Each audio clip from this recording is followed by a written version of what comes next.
suited one of his requirements for a wife. The other requirement, that he would not be in danger of falling in love with her, seemed even easier to meet. Dazzlingly gay, where he was somewhat subdued, compulsively social, where he was fond of his library, and as vapid as a seagull, where he was rather prone to deep contemplation, Lady Calista did not have Tacitus Everard's soulmate imprinted upon her brow. He was not in danger of falling in love with such a woman. She would be the ideal wife. He set about courting her, to discover that the Earl of Chance had left town with his family and was not expected to return, perhaps ever. Something about a scandal at a card table. But Tacitus didn't care about gossip. He had chosen his wife. He would acquire her, fill his nursery, and that would take care of that. Then he could return to his life of running his estates and occasional politics when the Whig platform inspired him, and the corridors of Dare Castle would no longer echo with unbearable silence. In pursuit of his plan, he travelled to Dashbourne, the Chance estate, where the Earl had sequestered his womenfolk in the middle of the season. Tacitus stood in the drawing-room that was nearly empty of furniture as rain echoed throughout the house, as though the rest of it were empty too, and he awaited his intended bride. The Countess of Chance entered the room, followed by her 2 daughters. All 3 had inquisitive eyes, and all 3 peered at him as if he were a ravisher, intent upon ravishment, he supposed.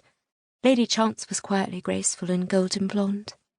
The other sister was younger than Lady Calista, not yet out of the schoolroom, with black hair and an astute eye. They were both attractive females, but at close range Lady Calista practically glittered. Her beauty seized his breath and stored it somewhere in the region of his boots. He offered the usual pleasantries while they stared at him. That none of the 3 of them seemed to understand the purpose of his call proved disconcerting. His tongue stiffened, and the interview swiftly descended into uncomfortable silence. Finally, he found the presence of mind to make his intentions clear. "I would like to speak with his lordship," he said. The Countess's face appeared abruptly strained. "I beg your pardon, my lord. My husband is not entertaining offers for my daughter's hand at this time." Apparently she did understand his intentions. Tacitus blinked. "But," he said nonplussed, "I am Dare." Lady Calista laughed. Just like that. She laughed at him, and for the first time he saw a spark of defiant intelligence in her eyes that had nothing of frivolity in it.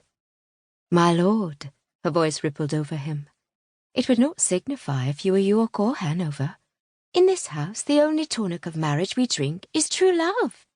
Can't you see it?" She gestured about her at the wallpaper that showed darker squares where paintings had once hung, to the empty mantelpiece and the single sofa and 2 plain wooden chairs arranged around a small side table. "My mother is so enamoured of my father, and he of her, that they make a deliriously happy home, even in the midst of our shame and penury." "That is enough, Calista," Lady Chance said in a hush. With a smile that lit the rainy day like a torch, Lady Calista beamed at him, curtsied, and pulled her gaping sister from the room. "As you can see, my lord, my daughter is not yet aware of the honour a gentleman's notice brings her. I hope you will forgive." Her voice broke, but she recovered swiftly. "I hope you will forgive me for her impertinence, and for my mistake in bringing her into your company." His throat was full of moths, it seemed. He cleared it. "On the contrary, madam, she is merely high-spirited." High-spirited? Where had he heard that term applied to a woman? And hadn't he scowled at the time? "May I have permission to return tomorrow? In the hopes of finer weather, I would be delighted to take your daughters driving." It was Lady Chance's turn to blink. "You wish to take Calista and Evelina for a drive?" "I do," he said. "Lord Chance's refusal to see me notwithstanding, I intend to court Lady Calista." "Here?" She was still staring at him rather blankly. "Where else?" "But Dare Castle must be 100 miles away." "I have taken a room at the inn in the village." Various thoughts seemed to cross her eyes rapidly. Then with the ghost of a smile she curtsied.